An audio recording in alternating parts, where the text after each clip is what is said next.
So let's talk about how high emotions ran this week during Mushoku Sundays on episode number 17.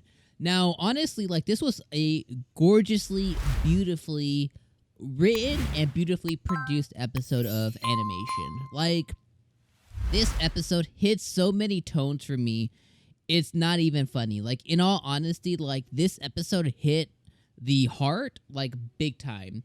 Like the conversations that happened between Rudy and Paul were ones that they both needed to have. And there was a lot of things that happened during the episode. But I just can't understate that the way that they were able to convey emotion during this episode was just so good.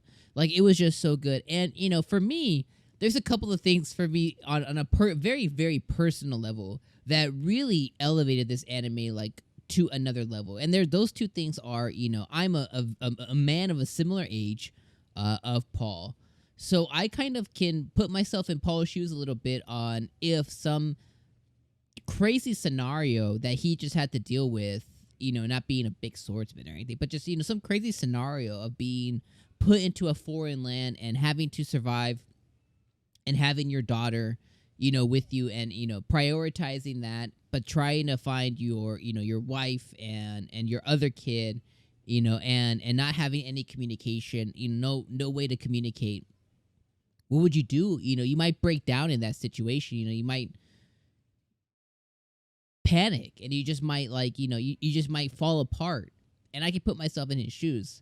The other piece of it is I could put myself in his shoes two ways. Is I'm a parent, I have a daughter, and I can imagine if something happened, the prioritization of keeping your daughter safe, keeping that person safe, prioritizing that. I have a son, so I can imagine having what would that moment feel like when he has Rudy on such a very, very high pedestal, knowing what he's capable of, knowing all the awesome things, but then putting his abilities so high on a pedestal that he forgets to realize that Rudy is an 11-year-old boy, and although we know as a viewer that Rudy is a 34-year-old man, you can't really say much for Rudy's age on a mental level. Like I think I've seen like last week, we all talked in the comments about, but Rudy isn't 11 years old, but the reality is Rudy kind of stopped maturing mentally. Where we got left off on is that he's been enclosed in his room for practically like 17 years. You have to imagine he left high school, probably his first or second year of high school. So he probably has the mental capacity of like a 17-year-old. He's never left his room to really go out and be in the world and mature. So at best, he has the mental capacity of like a 17-year-old, which, if you think about mental capacity, like 17-year-old, you're still very, very immature. You don't really know about the world. You haven't really had, maybe a lot of hardships. Maybe you've had some hardships, but not like to the level of where, an adult has. You haven't, you're still like, in a sense, you're still kind of like a child. You don't really know anything yet. So from those cases, like, yeah, he's still, a very, immature person who needs to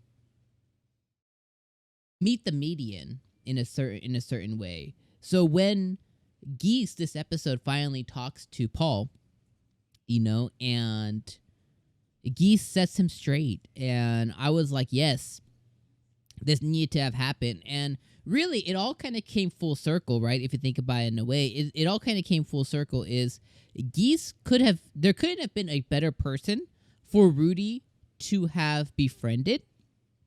And I love how 𝐒𝐡𝐴 put two and two together, that he realized that, hey, this is Paul's son. He probably knew because Rudy said he's, my Rudy is Gray Rat or whatever, right? So he put two and two together. And that's why he had originally told Rudy, go to the Adventurers Guild. That's why he came to tell Paul, go to the Adventurers Guild. But I like how 𝐒𝐡𝐴 ended up being like the mediator between the two.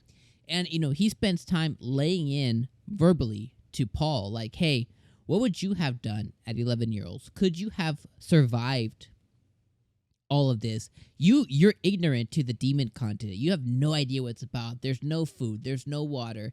To get firewood, you have to defeat powerful monsters. There's powerful monsters that roam that land that are nothing like here. Like, you're completely ignorant. You've been on this cushy continent over here on the central continent. You have no idea what he had to survive. And then, just not to spend too much time on it. And then eventually Paul's like, well, why would he tell me this extravagant story like he did? And 𝐜𝐡𝐻 has to tell him to not worry you. And then Paul's like, well, why would he be worried about me? Because I'm hopeless? And 𝐜𝐡𝐻 is like, yeah, bro, because you're hopeless. Like, it doesn't take a genius to look at you and be like, yeah, you're a hopeless drunk right now. And I was like, oh my God, lay into him, 𝐜𝐻. Get him, 𝐜𝐻. And he really did. And in that moment, Paul began to wake up. Then 𝐜𝐻 leaves him with one more piece of a nugget of truth. And he's like, would you much have rather had your son return missing an eye, missing a leg, barely alive? Be happy that you and your son have the chance to be reunited and you're both alive and well. Then, later on, as Paul gets super drunk, he has a moment with Norn. And again, there's so much emotion during this episode. Like, it's just so good. Like, there's so much I want to talk about. Like, I'm trying to, like, make sure my thoughts are in order and I don't over talk. But, like, and he goes in anyways. He goes in and he shares a moment with Norn. And he's looking at her, and he remembers the moment where, Norn was, like, born, and Rudy was standing over her, and she was like, he's like, oh, her cheeks are so soft, and he was thinking about his son. And then he had a moment where, like, Rudy was like, Dad, you found me too late, and he was missing an arm, and Paul was like, freaks the F out, right? Because in that moment, like, if he lets things go, if he doesn't make up with Rudy, if he doesn't interact with him anymore, like, the next time he interacts with his son, if he ever gets to again, it could be a much different scenario, So he takes it upon himself. He finally shaves his face, and he goes and he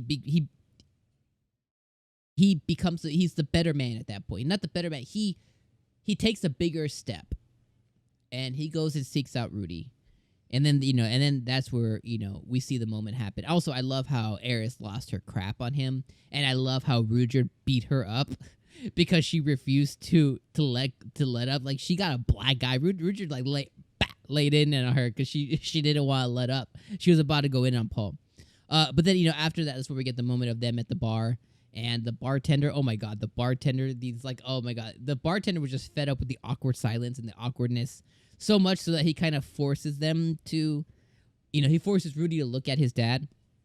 And then we get Rudy's flashback as well with, Rudy remembering seeing that face that Paul had on someone else. And he remembers back in high school when he had a friend that was trying to also seek him out, and he pushed that friend away. And at that moment, he tells his dad to open up his arms, and he goes into his arm, and then, he realizes that his dad's doing much better than he would have ever in his position. And, he hugs him, and then his dad begins to just bawl, right, at all his failures. And that whole scene was just, like, so emotional. Like, I felt myself, like, just, like, yo, don't, like, I was doing the reaction videos, like, don't cry, don't cry, don't cry. But, like, it's just so powerful. This episode was so powerful. And this episode solidifies it as why this anime is just so damn good. Like, it's able to wear a lot of hats. If you want action, it's here. If you want mystery, it's here. If you want sakuga, it's here. If you want impactful writing, it's here. If you want ecchi, it's here. Like, it's able to wear a lot of hats, and it does them so freaking ass well. Like, it does them so damn good. And that's what makes Mushoku special. All the while, we get to view somebody who was a piece of crap grow up and become less of it. It's just so good. Like, I could talk about this honestly for 10 more minutes, but I don't want to make a 10, 50-minute video, so I won't. I'll just say, what did you guys think about this episode? Did it hit you from an emotional level as it hit me? Go watch my reaction. You can see me trying to hold back tears. You guys can go check out that video. It's going to come on screen right now. I appreciate you guys. I cannot stress it enough. I appreciate you guys being here every week with me for Mushoku Sundays, my favorite anime to watch every single week, and I'm happy that you guys show up for it every week, and you guys come and talk to this crazy freaking dude. I appreciate you, and I just wanted to say that. So, regardless, emotional, powerful episode. Can't wait till next week. They go on their journeys. Eris found out that, you know, her family isn't there. What's next for Rudy? What are the journeys that they go on? And I like how Geese low-key follows them. All right, make sure you guys like and subscribe before you guys leave. Go check out our reaction over here, and I'll see you guys next week. Peace out.